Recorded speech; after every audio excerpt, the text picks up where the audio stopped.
Thank you, Eric. A lot of nice things there. You know, I am the worst about remembering stuff like that.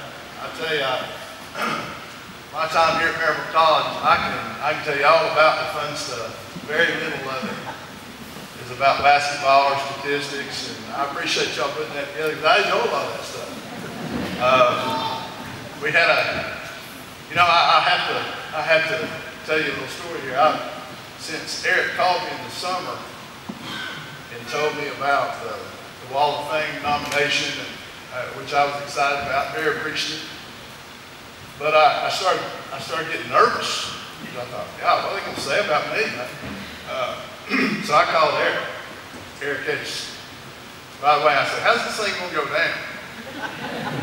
He said, well, you know, generally what happens, we'll put a little video together, and Coach Lambert will get up and say things. I said, how long is Coach Lambert going to talk? He said, 5 or 10 minutes. Then I got real worried because I knew Coach Lambert could only come up with about a minute's worth of good stuff to say about me. And the last 4 minutes might be the truth. So I got a little nervous there. And I can tell Coach Lambert didn't have much to do with that because that was all very nice things said about me there. Whenever I was here, he worked me like a bar mule. And Maryville College is a special place. You know, one of the things that I'm most proud of is I served on the board of directors here for, I can't remember the exact years, for 2 terms, I think, about 8 years. And I saw and hopefully contributed a little bit to the transformation of Maryville College. When a lot of us were here, it looked nothing like this. And it's just remarkable the job that's been done here to transform this into what it is today. It's unbelievable. You know, driving up this morning, it's funny the things you remember. I can tell you, I played basketball, we had good teams, played for an unbelievable coach and Randy, played with a lot of great players, a lot of them better than me. But it's funny the things you remember. I was driving up this morning with you. I lived down in Calhoun, Georgia, and me and my family were driving up this morning. My wife was kind of over there elbowing me and said, what are you going to say? I said, hell, I don't know. We'll come up with something. So I started trying to come up and collect my thoughts. I've been gone for 23 years, I guess. So it's funny what comes back to it. I can remember a couple of little stories here if we got time. I can remember my first humanities class. As a freshman, I grew up not far from here in the North City. I drive over here, and I had always heard Maryville College was hard academically. I was nervous because I wasn't the sharpest knife in the drawer. And you know, I go into this first humanities class, and I couldn't have told you what humanities meant. I never heard of humanities. We didn't have that in North City. We had English, we had math, we had some of that stuff. But I never heard of humanities. I said, I'm not real sure what this is. I don't know if it's like help or what. So I show up anyway. I'm sitting in there, and the teacher brings the books in. And it's the biggest dang book I ever saw. That thing was that thick, and it was black, and it was the most intimidating book I ever saw in my life. And I said, I just don't know if I'm in the right spot here. Right? So anyway, we made it through humanities.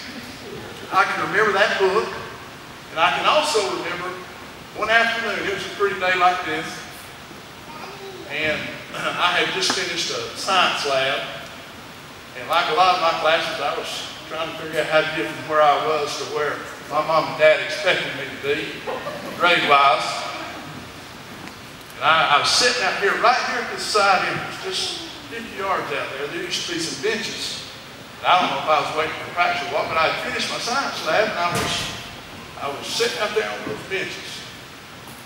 And I had, from the science project I was working on at the time, I had a little clear vial of turpentine.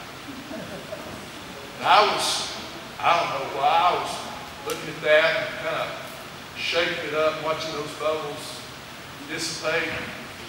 There was a gentleman come up walking down the sidewalk there, and I could tell by the way he was dressed that he was a minister. So he walks up and says, how you doing? And I said, I'm fine. I said, told him who I was. Told him my name is Fletcher. And he asked if I was in church, and I said, yes, sir, I live in Middle City. We belong to a church there. I go to school here at Maryville. He said, what you got there?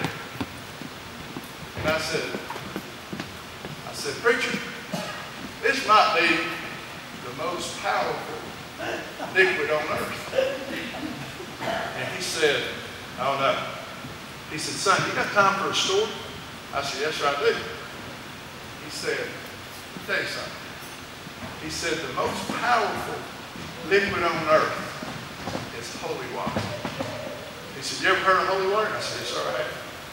He said, did you know that you can take holy water and take a couple of handfuls and put it on the stomach of a pregnant woman, and it will enable the healthy birth to come to pass? And I said, well, that's good. Preacher, I'm glad you told me that story. I said, but I think I got you on this one. I said, this right here is turpentine. And I said, did you know that you can take just a little bit of this stuff and put it on a cat's butt, it'll pass a motorcycle?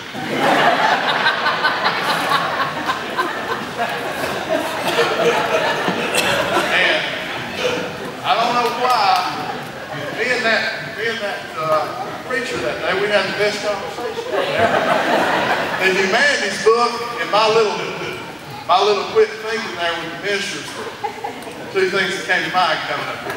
It has absolutely nothing to do with athletics, but I do have one about athletics. Coach Lambert, who I have enormous respect for, right? You know, I smothered him with kindness. He was nice enough to ask me to come up and speak when they dedicated the court to Coach Lambert a couple of years ago. Very deserving. And boy, I just laid it on thick. I'm glad I did, because I hope some of that came back to me today and all the kind things you just said about me. Coach Lambert deserves all the credit he gets. And there was a time when Maryville College, Randy was about the only glue that Maryville College had. And he stuck in there and held it together, and has lived from pretty dark days during the 80s to what it's become today. And, you know, I don't know that anybody deserves more credit than Coach Lambert. I've got great respect for Randy. You know, I would not have come to Maryville College had it not been for Randy. He, or I should say his character, has really impressed my mom and dad early on when he was a young coach at Network City. And then when the opportunity came to here, I was really encouraged to come over here strictly because of Randy and his character and his family's character. But Coach Lambert, in the last game of my college career, we were playing in, I forget the name of the town, Olive Branch, Mississippi, maybe, Russ University. And, you know, Coach Lambert said all those nice things, but I know I drove him crazy, because I had the hardest time of staying on the court. You know, I get in foul trouble. I don't know why. It seemed like everybody's running into me, and I couldn't stop, and all kinds of stuff. And I didn't, you know, I had some pretty good numbers. If I got to play much, I had to sit out a lot of times because I was over there with too many fouls. But this particular game, it's the last game, we ended up losing at the end of my senior season. We were playing and had led the whole game. I got in foul trouble like I normally did. And the whole second half, Coach Lambert was just kind of milking me along. And, you know, if the right opportunity come in, he'd put me in on offense. And if the other team got the ball, he'd take me out. You know, he didn't want me to pick up that last foul. And finally, it got down to the last 2 minutes. And it's a real tight game, just back and forth. You know, the loser goes home, the whole 9 yards. So Coach Lambert, finally, with 2 minutes left, he said, I'm going to put you back in, for the rest of the game. Do not foul. You know, we're going to run some plays for you, and we're going to try to win this thing and go home. So he put me in. They inbound the ball. The guy I'm guarding gets the ball, takes one dribble, and I just knock him through the ball. I don't know why I did it. You know, he comes this way, and you know, I just knocked him. They called the foul. So I knew I'm in trouble. So I turned around, and he's coming out on the court. And he said, Scotty, he said, that might be the dumbest thing you've ever done. He said, you beat all, you know that? He said, what's wrong with you? You freaking retarded? I said, Coach, I don't know, but I got a lot of science. I don't know what made me do that. I have no explanation. So anyway, we lost. That was the last game. And my time here was unbelievable. And I appreciate the recognition. This thing was so well done. Congratulations to all the other inductees. It's much deserved. I would like to introduce my family. You know, I got my mom and dad here. Got my lovely wife Amy, my two boys, Beck and Matt. I've got a lot of friends and family that came over from Lenore City and made a special effort to come here, and I really appreciate you guys doing that. One last story. Two sharecroppers were walking through the field, admiring their crops.